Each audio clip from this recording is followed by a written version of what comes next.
Selon le grand monsieur Internet, la majorité des adultes situent leurs premiers souvenirs d'enfance entre 3 et 4 ans. Et je pense que je fais partie de cette majorité. Peut-être pas au point d'écrire une biographie sur la Léonore de 4 ans, mais j'ai quelques flashs de mon enfance aux alentours de ces âges. Ce ne sont que des secondes de mémoire, mais très vives. Et le flash qui nous intéresse aujourd'hui, c'est ma maman et moi assises à la table de la salle à manger, tentant l'impossible. Je vois 3 éléments dans ce souvenir. Le livre Miko mon petit ours posé devant nous, ma maman lisant les phrases et une mini-moi essayant de les répéter. Ce souvenir d'une seconde peut paraître anodin, et pourtant j'en ai fait ma personnalité. Et oui, en moyenne section, ma maman m'apprenait à lire. Et puis en CP, alors que tout le monde apprenait la lait, moi je lisais du Proust et écrivais mieux que Baudelaire.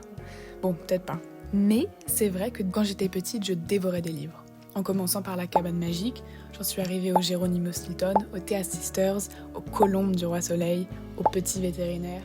Et puis on est arrivé au collège où on nous forçait à lire Molière, Corneille, Homère, London et tout et tout.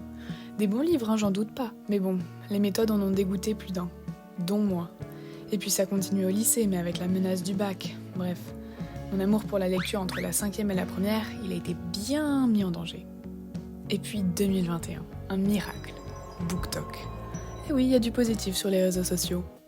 Alors à ce moment, on parlait de They Both Die at the End, The Selection, The Song of Achilles, The Cruel Prince. Un point commun, tout était en anglais. Alors je me suis dit, pourquoi pas essayer? Et depuis, j'ai pas arrêté. J'enchaîne livre sur livre et presque uniquement en anglais. Je compte revenir un jour à notre belle littérature française, mais pour l'instant, j'aime lire en anglais. J'en ai fait ma personnalité, donc bon, bref, je vous retrouve face cam. Coucou, bienvenue dans cette nouvelle vidéo. Et aujourd'hui, comme vous aurez pu le comprendre, on va parler de livres et plus précisément, on va parler de livres anglais. C'est mes recommandations pour commencer à lire en anglais. Si vous voulez vous y mettre, voici tout de suite mes recommandations. Alors, pour commencer, ça sera des séries de nos enfances. La première chose à laquelle on peut penser, c'est Harry Potter. Je pense qu'on a probablement tous soit lu, soit vu, soit entendu parler de Harry Potter quand on était petit. Et je trouve que les lire en anglais, c'est probablement la meilleure chose. C'est quand même des livres qui à la base étaient écrits pour les enfants, je pense pour les 10-13 ans, donc il y a quand même ce langage qui est beaucoup plus facile à aborder, mais en ayant des histoires qui sont pas du tout enfantines, et surtout, c'est devenu des classiques. Et donc, je pense que je ne peux pas assez recommander le fait de lire Harry Potter en anglais. Moi, j'ai pas encore fini de les relire, je crois que j'ai lu que les 2 premiers en anglais, et en fait, je trouve que c'est tellement bien. Donc, voilà, ma première recommandation. Toujours dans cette lancée des séries de notre enfance, je pense qu'il y a aussi Percy Jackson, alors qui est moins populaire que Harry Potter, mais qui a quand même bercé l'enfance de beaucoup d'entre nous, je pense. Je dis ça comme si j'avais pas lu Percy Jackson pour la première fois l'année dernière, mais bref, qui a bercé l'enfance de beaucoup de gens.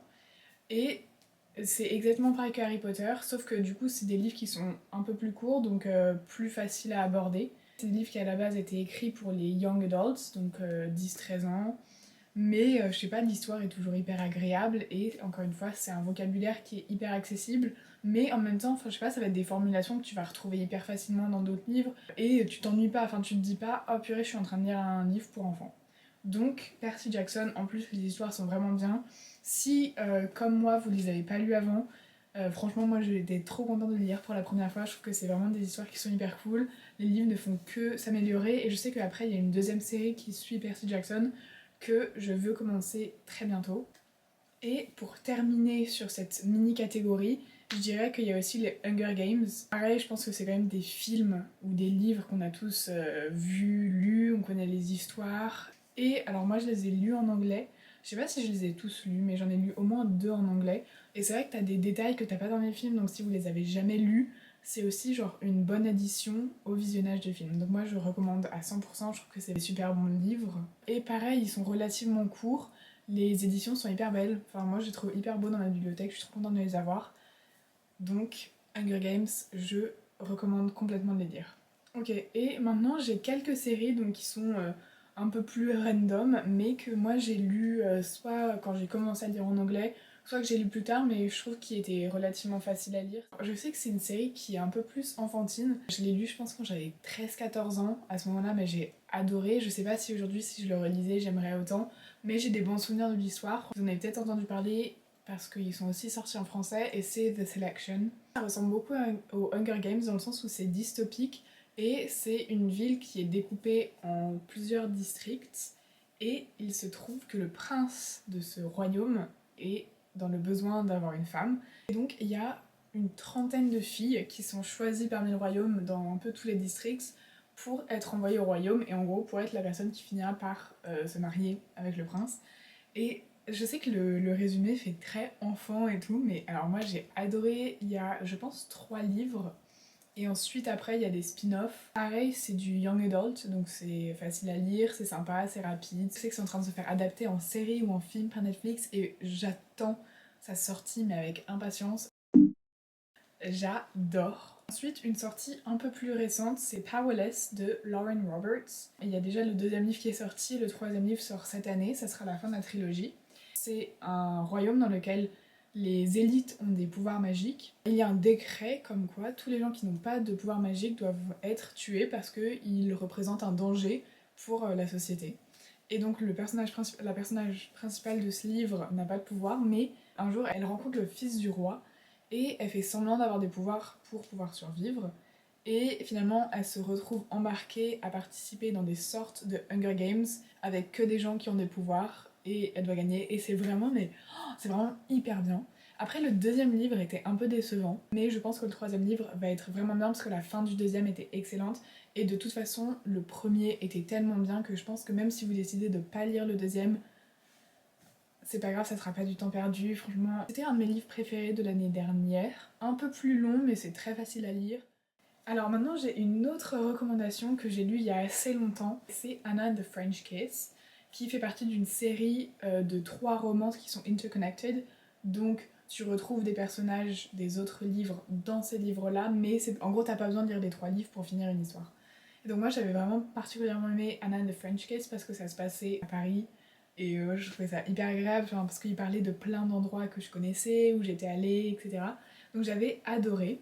Et l'histoire, c'est une fille qui s'appelle Anna, qui est américaine, qui s'apprête à commencer son senior year de lycée, mais finalement, elle est envoyée dans un pensionnat en France par son père, et du coup, bah là, elle rencontre plein de gens et elle rencontre le love interest. C'est hyper rapide à lire, hein. Ça doit être 300 pages, mais c'était excellent. Et j'avais fait un tweet pour dire que j'adorais ce livre et l'auteur m'avait répondu. Donc ce livre a un petit coin dans mon cœur parce que l'auteur sait que j'existe. Si vous aimez pas, m'attrapez pas par le callback, c'est peut-être juste qu'on est devenu trop vieux. L'ordre dans lequel je présente les livres n'a pas vraiment de sens, mais je vais continuer. Ensuite, on a Shatomi, qui est une série de livres. C'est une dystopie. Je suis l'histoire de Juliette qui se réveille et en fait qui est enfermée dans une cellule depuis plus de 200 jours, je crois. Et elle comprend pas trop d'où elle vient, elle sait pas trop qui elle est. La seule chose qu'on sait, c'est qu'elle a un pouvoir et c'est que quand elle touche les gens, ils meurent. Et c'est pour ça qu'elle s'est retrouvée dans cette cellule. J'ai pas envie d'en dire vraiment plus, il y a juste un jour où il y a quelqu'un qui arrive dans sa cellule, qui partage sa cellule, et en gros ça va commencer toute l'histoire parce qu'elle commence à avoir des souvenirs, elle commence à comprendre, et je crois qu'il y a 4 livres après, hein, donc c'est vraiment un énorme univers qui s'étend. Il y a Aaron Warner dans cette série qui est Boyfriend Material. C'est probablement un des hommes de livres préférés de tout internet. Il est excellent, vraiment, on l'adore. C'est pareil, relativement simple à lire, relativement rapide, les livres sont plutôt courts. C'était vraiment Je pense que c'est là où j'ai vraiment commencé à entrer dans la fantasy en termes de lecture en anglais. Et je me suis pas arrêtée, c'était excellent. Et ça, je me verrais les relire parce qu'en vrai, j'ai trop aimé cette série. Donc quand j'aurai du temps, je pense que je les relirai, mais genre tous d'un coup, parce que c'était trop bien. Ensuite, je parle plutôt d'une auteure parce que tout ce qu'elle a sorti, je pense que je peux vous le recommander. Elle s'appelle Holly Jackson et elle est très connue pour sa trilogie A Good Girl's Guide to Murder, qui a d'ailleurs été adaptée en série par Netflix. Si vous l'avez vu, la série n'a pas grand chose à voir avec le livre. Le livre est probablement 4000 fois mieux que la série. L'histoire d'une fille qui est au lycée et elle décide d'entreprendre comme projet final pour son année de lycée, de réenquêter une disparition qui a eu lieu dans sa ville il y a quelques années. Mais l'histoire est folle, c'est hyper bien écrit, t'as tellement envie de le lire, et après en fait t'as 2 autres livres qui suivent, donc qui enquêtent sur des mystères différents, mais t'as quand même une trame qui relie les 3 livres ensemble. Et alors moi j'ai adoré cette série, je l'ai recommandée à tout le monde. Et donc sur cette lancée de Holly Jackson, moi je peux également recommander ces 2 autres standalones qui sont sortis un peu plus récemment. Mon préféré c'est Five Survive, qui est ici. Il y a un groupe d'amis qui part faire un road trip et leur caravane tombe en panne au milieu de la forêt, ils ont pas de réseau, il y a personne, et au moment où ils décident de sortir, ils se rendent compte qu'il y a un sniper quelque part dans la forêt. Le sniper veut savoir un secret que une de ces personnes a. Ça, je l'ai lu en une soirée. Je le lisais dans le salon devant ma grand-mère et ma mère, et elles voyaient que j'étais mais en panique à certains moments. Très rapide, plein de suspense, facile à lire, excellent. Ensuite, je vais recommander The Naturals de Jennifer Lynn Barnes. Donc c'est une série de 4 livres, très rapide. Je me souviens que le premier, je crois que je l'ai lu en 2 heures dans l'avion. Et en gros, l'histoire, c'est le FBI qui recrute des adolescents qui ont pas des pouvoirs, mais ils ont des habilités qui leur permettent de résoudre des crimes de manière assez incroyable. Le personnage principal, elle a la capacité à se projeter dans la conscience d'un autre. Où t'as un autre personnage qui peut parfaitement détecter les mensonges. Donc c'est... Est-ce que c'est 3 ou 4 ? C'est 4 livres, et chaque livre a son propre mystère, mais pareil, ils sont tous reliés par une grande trame, et donc en fait, des trucs que tu te demandes dans le premier livre, tu vas avoir la réponse dans le dernier, et le dernier livre, alors mais j'ai trouvé magistral. Donc 100% je recommande, c'est excellent. Excellent. Maintenant, j'ai un standalone fantastique à recommander, qui s'appelle To Kill a Kingdom, de Alexandra Christo, je crois. Alors moi j'ai adoré parce que c'est... En gros, c'est une histoire de sirène. Et en gros, la mission des sirènes, c'est d'arracher le cœur des humains. Au tout début, le personnage principal défie sa mère, et donc elle se fait transformer en humaine, elle se fait envoyer sur la Terre, et son but, c'est de voler le cœur du plus grand chasseur de sirènes d'un royaume. C'est hyper court comme livre, mais j'en aurais lu 400 pages, 500 pages, 600 pages peut-être. Le mien, il est à Paris, et je l'ai fait tomber dans le bain. Donc, il a une grosse vibe haut, quoi. Une dernière série fantastique, ça va être Once Upon a Broken Heart. Je sais que techniquement c'est une série qui suit une autre série, mais je n'ai pas lu la première série, et tu peux quand même comprendre cette série-là sans avoir lu celle d'avant. Et donc le personnage principal de Once Upon a Broken Heart, c'est Evangeline Fox, qui a le cœur brisé lorsqu'elle apprend qu'en gros, celui dont elle est amoureuse va épouser quelqu'un d'autre. Et donc, elle décide de faire un pacte avec le prince des cœurs, qui s'appelle Jax, pour empêcher ce mariage. Bon, évidemment, ça tourne mal, hein, elle est emmenée dans un royaume, rien ne va, et donc ça devient une trilogie de livres qui est vraiment excellente. Moi, j'ai été juste très déçue par le dernier, mais honnêtement, le niveau des 2 premiers était tellement bon que ça me fait pas regretter de l'avoir lu. Je pense que tout le monde a été déçu par le dernier, parce que c'est vrai que c'était tellement une bonne série qu'on s'attendait à un final, mais absolument grandiose. Et pour être honnête, j'ai aucun souvenir du dernier. Il m'a vraiment pas marqué, mais les 2 premiers, j'ai adoré. C'est des livres qui sont assez courts, qui sont hyper abordables, qui sont très jolis. Les couvertures anglaises sont vraiment magnifiques. Voilà. Et mes 2 dernières recommandations, on a d'abord un standalone qui a fait le tour des réseaux sociaux, et c'est Better Than the Movies. Donc c'est une romance vraiment mais hyper simple, c'est une romance entre une fille qui veut aller au bal de promo avec son crush, et donc elle demande à son voisin qu'elle connaît depuis qu'ils sont tout petits de l'aider à sortir avec ce gars, en échange d'une place de parking pour laquelle ils se battent depuis 2 ans.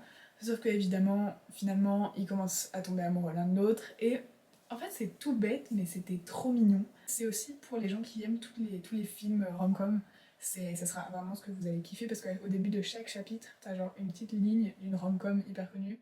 Et pour terminer, je vais recommander quelque chose qui, je pense, n'est pas au goût de tout le monde, mais alors moi je les ai dévorés, c'est la The Off-Campus Series. C'est des romances de hockey qui se passent à l'université. C'est des livres, mais tu les lis littéralement en 2 heures.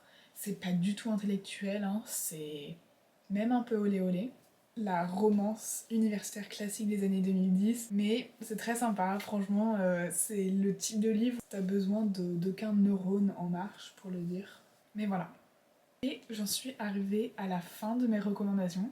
J'espère que ça vous aura plu, j'espère que ça vous aura donné envie d'en lire certains, de commencer à lire en anglais. Je suis ouverte à tout feedback et ça me ferait très plaisir. Donc gros bisous, bonne lecture, et à très vite. Ciao!